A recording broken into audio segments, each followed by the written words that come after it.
perlu ke ada life insurance atau hibah takaful kan. So hari tu saya ada sembang pasal perlu ke tak perlu adanya medical card takaful insurance kan. Hari ni saya nak sembang pasal perlu ke tak perlu adanya life insurance ataupun hibah takaful tu kalau terjadinya kematian ataupun critical illness lah, sakit yang kekal dan sebagainya. Saya bukan ejen insurans, saya bukan ejen takaful, tapi saya cakap berdasarkan apa yang saya faham dan pengalaman saya.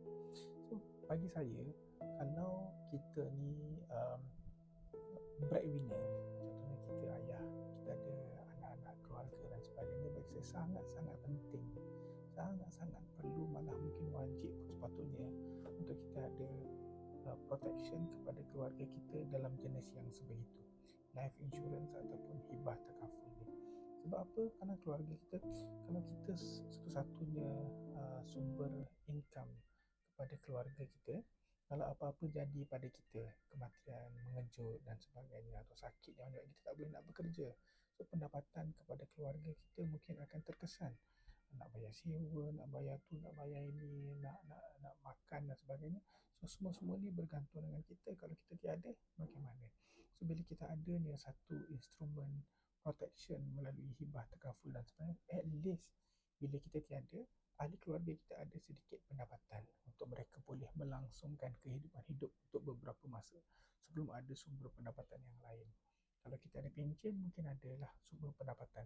Tapi kalau tak, unless kalau kita ada passive income, kita ada rumah yang mungkin boleh dibuat sewa dan sebagainya, so mungkin boleh. Dan itu pun harapnya rumah yang ada nama kita, insurans tu, ada rumah yang ada nama kita, uh, kita ada takaful lah, MRTT atau MRTA yang boleh cover untuk bayar rumah kita tu. Kalau tak pun bermasalah. So bagi saya sangat-sangat penting ada. Malah kan dia ada satu konsep untuk membina generational wealth.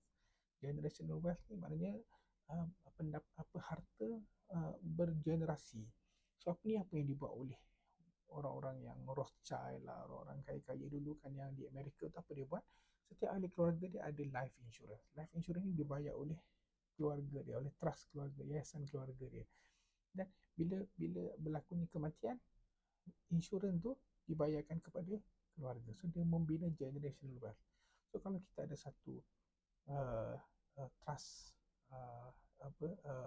amanah keluarga kita, bila berlaku kematian dalam semua ahli keluarga kita, semua orang yang dapat insurans, semua orang kita insurkan, dan duit ni dia akan kembalikan kepada trust milik keluarga tu, family trust kita tu. So dia akan boleh membina generational wealth. So